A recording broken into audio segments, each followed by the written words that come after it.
While the Old Testament doesn't explicitly mention glossolalia, speaking in tongues, as described in the New Testament, there are passages that hint at the idea of speaking in languages or utterances inspired by God. Here are a few examples. The prophet Joel speaks of a future outpouring of the Spirit, saying, "And afterward I will pour out my Spirit on all people. Your sons and your daughters will prophesy.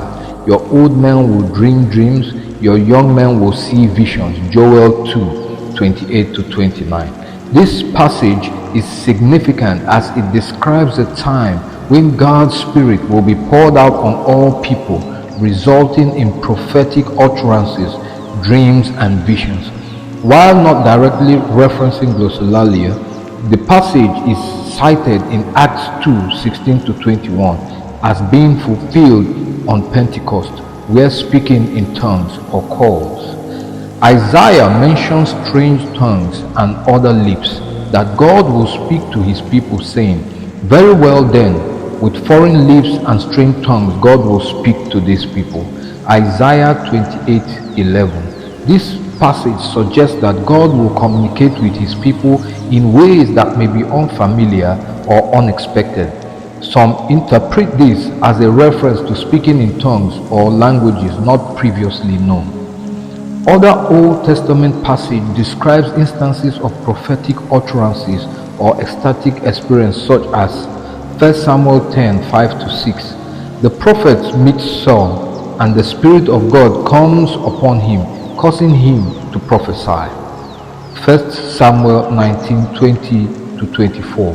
Saul sends messengers to capture David, but they encounter a group of prophets prophesying, and the Spirit of God comes upon them, causing them to prophesy as well.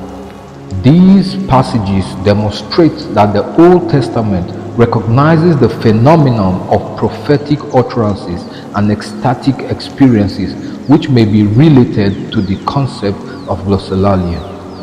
The Old Testament passages mentioned above provides a foundation for understanding the concept of spiritual utterances and God's interaction with his people through the Spirit.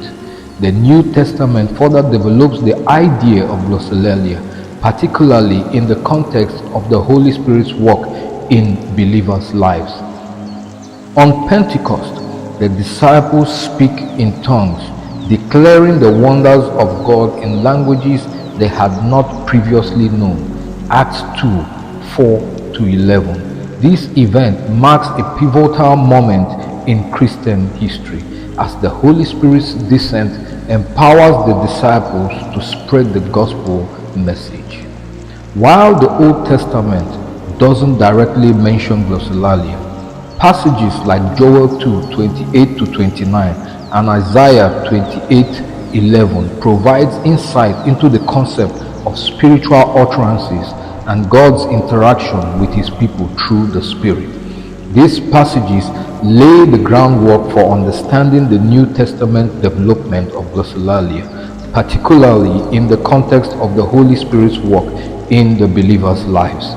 By exploring the Old Testament's prophecies and the New Testament's fulfillment, we can gain a deeper understanding of the significance of glossolalia and its role in the life of believers.